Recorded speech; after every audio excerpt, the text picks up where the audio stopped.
بسم الله الرحمن الرحيم الحمد لله رب العالمين والصلاة والسلام على أشرف الأنبياء والمرسلين نبينا وقدوتنا محمد صلى الله عليه وسلم.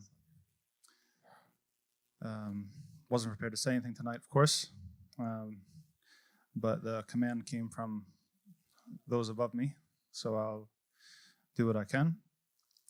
You know, one of the reflections that I've had these past weeks and months is that Islam calls us to do something very, very different and very, very strange from what the rest of society calls us to do.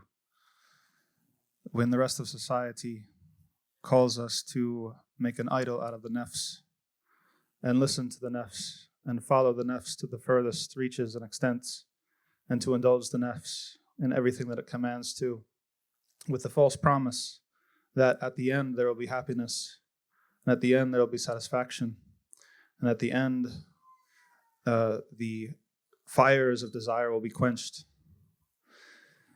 And when you reach the end, if you go down that disastrous path, you find that it was all mirage, that you thought you were approaching a horizon like an asymptote, but it kept on avoiding you and avoiding you and avoiding you.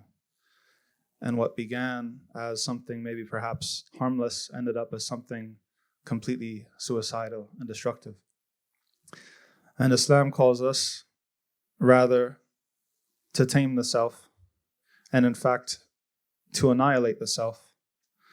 That there's some words that are not common in everyday parlance anymore, where they would be considered not cool, not in usage, that describe exactly the path that is right for us to take, such as conformity. Conformity is a word I come back to again. You know, we used to learn growing up, don't be a conformist, don't conform, you have to stand out, you have to be special. And those to my right and my left know exactly what I'm talking about. But in reality, the society was reacting to the pressure to conform to the wrong things. That when you try to conform yourself to a celebrity, to an athlete, to a politician, to anybody other than one of the prophets, and especially the best of creation, the Prophet Muhammad sallallahu alaihi wasallam, it is a fool's errand. But the problem was not in conformity itself, thus necessitating this opposite extreme, which is non-conformity. The problem was what we were conforming to, or what we were trying to conform to. And that really, all we had to do the entire time was emulate the chosen one, Al-Mustafa, alayhi salatu wasalam, to attempt to eliminate every difference and every small difference between what we are on and what he was on, alayhi salatu wasalam, and to attempt to eliminate the difference between what we find in ourselves when we take that scary look in the mirror and with the desired outcome that Allah subhanahu wa ta'ala has called us to be. So in fact, we have to rid the self, kill the self, the nafs, and attempt to follow the safe way. And we say this at least 17 times a day to guide us to the straight path, the path of those whom we have certainty have been blessed by Allah subhanahu wa ta'ala, the prophets of the messengers and the righteous. That's who they are, none else.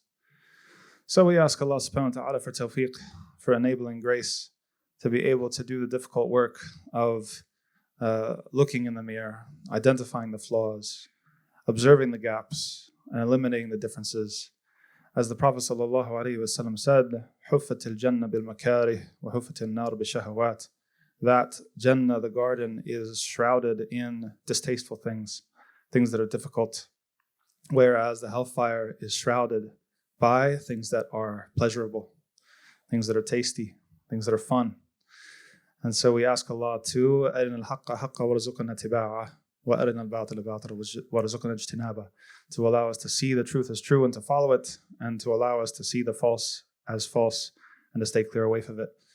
And Allah knows best. Barakallahu feekum.